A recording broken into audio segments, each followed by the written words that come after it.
Salut tout le monde! Il y a les cloches qui sonnent. Grand message aujourd'hui. Je vous prie de prendre votre Bible. Ceux qui l'ont, ils vont pouvoir suivre. Ceux qui ne l'ont pas, faudra tendre les oreilles et bien écouter, ouvrir le cœur. Et moi le premier, quand je le fais en même temps que vous. Et on va ouvrir nos Bibles dans l'Apocalypse, le dernier livre de la Bible, au chapitre 3. Les cloches de l'Apocalypse. Au chapitre 3, Apocalypse 3, et on va lire à partir du verset 14.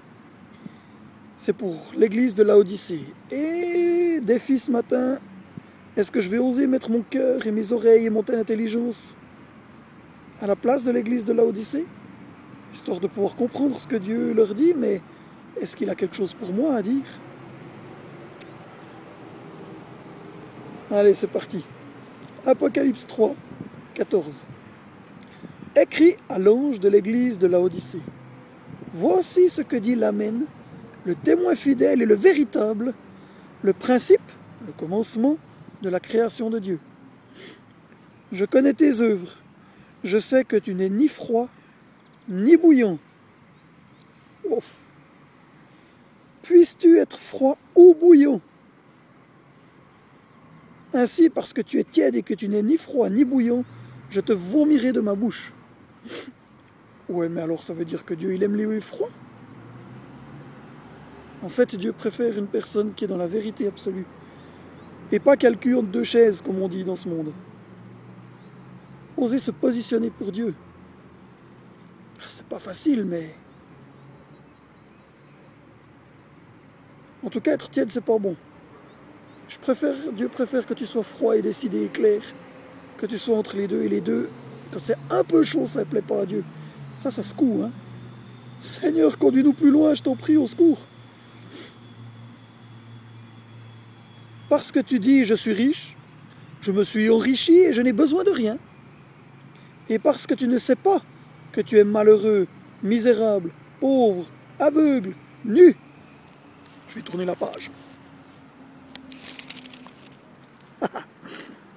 Je te conseille d'acheter chez moi de l'or éprouvé par le feu, afin que tu deviennes riche. Mais ce n'est pas une question de richesse puis plein de fric, ou c'est peut-être la question d'une grande sagesse qu'on pense avoir, ou d'une connaissance de la parole de Dieu qui nous semble extraordinaire et puis qu'on est des boss. Si Dieu est éternel, est-ce qu'on peut être des boss aujourd'hui? On aura l'éternité pour apprendre à le connaître alors.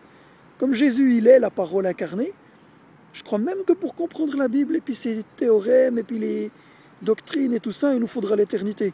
Est-ce que j'ai le droit de me prendre pour un boss? Est-ce que j'ai le droit de dire que je suis riche? Que le pauvre dise je suis riche, que le faible dise je suis fort. Mais ça, c'est seulement parce que c'est Dieu qui agit et pas par notre gloriole personnelle. On continue, afin que tu deviennes riche. Et des vêtements blonds afin que tu sois vêtu et que la honte de ta nudité ne paraisse pas. Et un collier pour oindre tes yeux afin que tu vois. Ça fait mal, Peut-être c'est vrai, je suis aveuglé ce matin. Seigneur mon Dieu, Saint-Esprit, ouvre mes yeux. Couvre-moi de ta grâce. Revêt-moi de ton manteau de sainteté. Que je puisse constamment me remettre en question. Que je sois pasteur, apôtre, prophète, que je sois le simple membre de l'Église, que je sois un milliardaire ou bien le gars qui tend la main dans la rue. Peu importe, pourvu que j'ose me remettre en question tout le temps, pour apprendre, tendre l'oreille, remettre ça entre les mains de Dieu. Moi, je reprends et je châtie tous ceux que j'aime. Si tu nous dis ça, Seigneur, c'est que tu nous aimes. Waouh! Alors, aie donc du zèle. Repens-toi. Bon, là, ça peut aussi être pour n'importe quoi d'autre dans nos vies, repens-toi. Voici, je me tiens à la porte et je frappe. Si j'entends ce matin, c'est vraiment qui frappe. Si quelqu'un entend ma voix et ouvre la porte, j'entrerai chez lui, je souperai avec lui et lui avec moi. Il l'a fait avec Zachée, pourquoi il ne le ferait pas avec moi?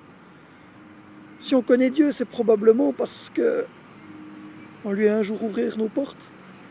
lui qui frappait déjà. Si aujourd'hui ça me parle ce message, que j'ose ouvrir mon cœur. Celui qui vaincra, je le ferai asseoir avec moi sur mon trône.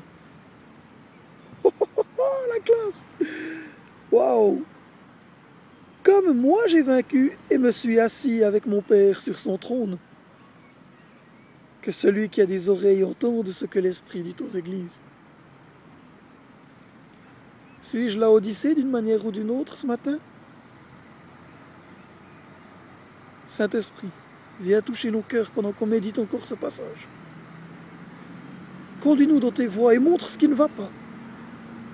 Montre ce que nous pourrions changer encore ou montre-nous notre nudité et notre faiblesse. Parce que ce matin, on a envie de te rencontrer d'une manière nouvelle. Ou ce soir, si tu écoutes le soir. Touche nos cœurs, on en a besoin. C'est ta parole, et si tu nous écris, c'est pas pour rien. Que ton nom soit béni, Père Saint. Au nom de Jésus, j'ai prié. Shalom à chacun.